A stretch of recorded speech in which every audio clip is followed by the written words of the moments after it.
Hindi na po isa kundi maraming estudyante sa ikalimang baitang sa Quezon City ang pinahit-hit umano ng tuklaw.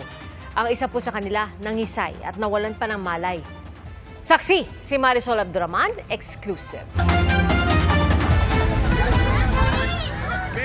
Bigla na lang nangisay ang batang ito sa barangay Tatulon QC hanggang sa mag-collapse, kaya napasugod ang mga taga-barangay.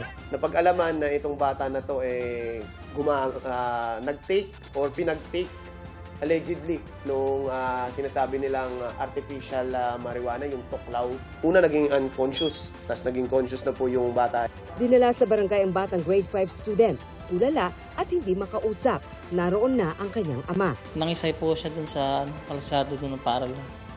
Pagkatapos yung mag-take nung tuklaw daw, yung parang yosi na yun. Maya-maya pa, nakapagsalita na ang bata. Anong nararamdaman mo ngayon?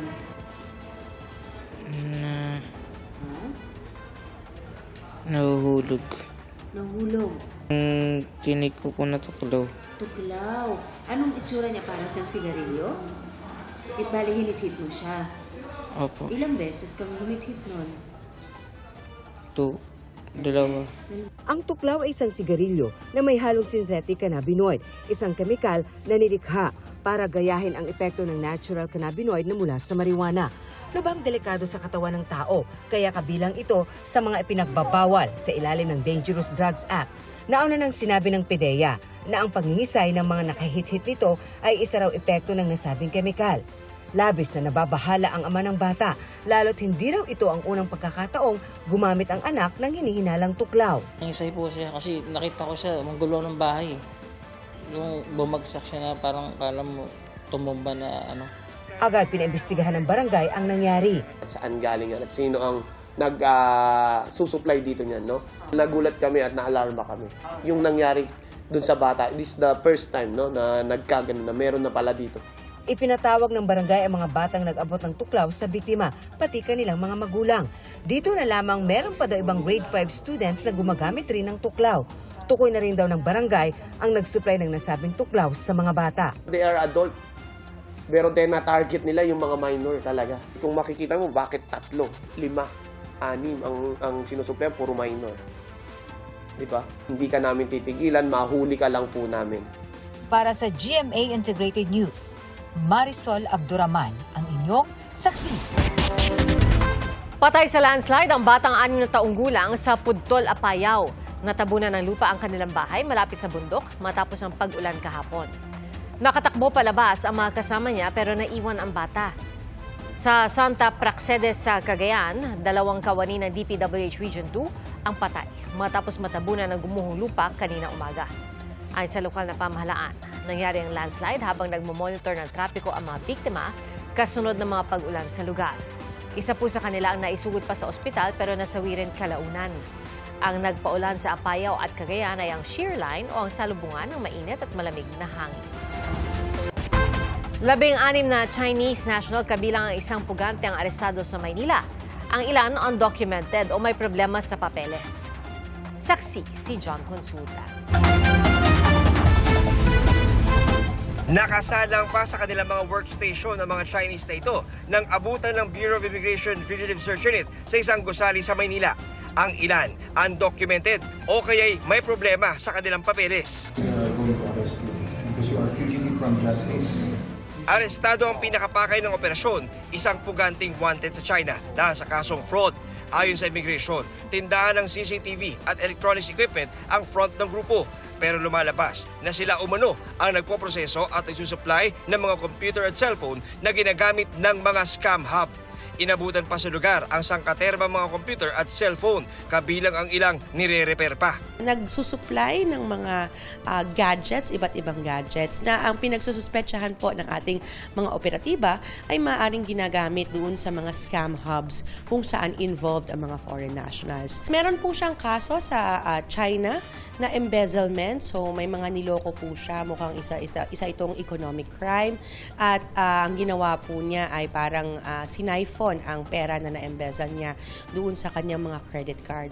Pero ang isang Chinese national biglang nagtaas ng boses nang tangkaing i-verify ng BI ang kanyang ipinisintang LTO license sa raving team. Tapos natanong mo, kala mo illegal Masyado ka ano ah.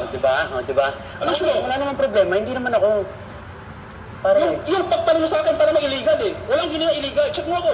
Sa huli, inaresto ang lalaking ito na nagpakilalang Pilipino at nagpresenta pa ng isang LTO driver's license na gamit ang Filipino name.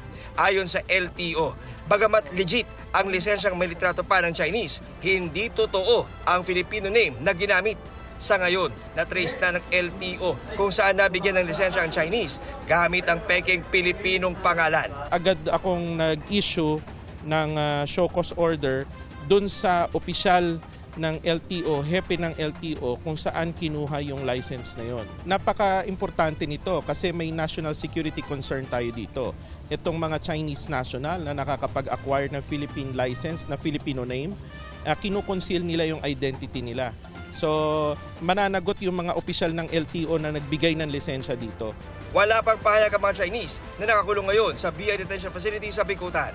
Ayon sa BI, sasalang sa deportation procedures ang mga dayuhan na napatunayang mayroong immigration violations habang mananatili naman dito sa Pilipinas ang mga Chinese nationals na mayroong kakaharaping mga kaso. Para sa GMA Integrated News, John Consulta ang inyong saksi.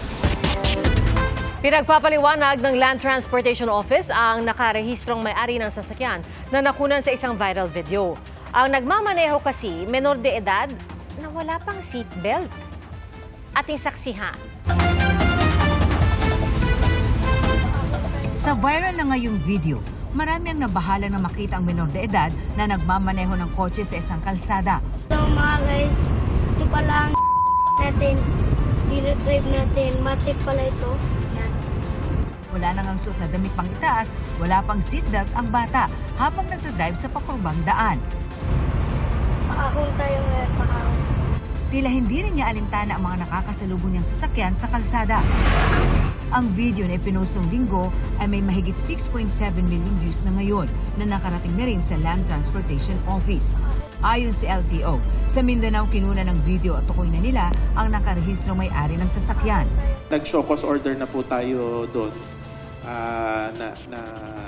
para po magpaliwanag yung registered owner ng sasakyan na kasama ng bata na nag-drive sa public highway.